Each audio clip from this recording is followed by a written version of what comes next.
Hi, little artists! Welcome back to our drawing channel. Today, we have a super fun and exciting challenge for you. We'll be drawing not one, but two fantastic pictures at the same time. That's right, we'll be drawing a cute dog and a friendly dolphin, both at once. Who do you think will finish first? Stay with us to find out. Grab your pencils and get ready to draw along with us.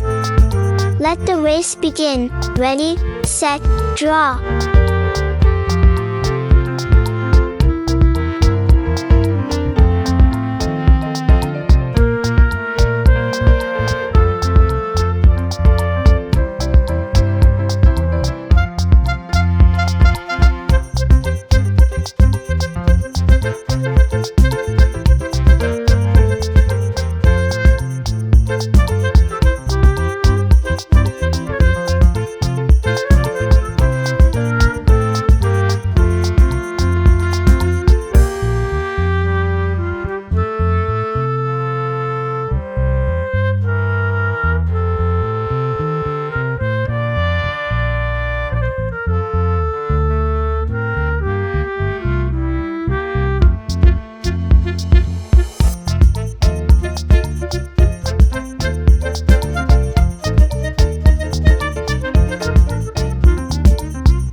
artist who drew and colored the little dog was the fastest. Don't forget to subscribe to the channel, give this video a like if you enjoyed it, and share it with your friends.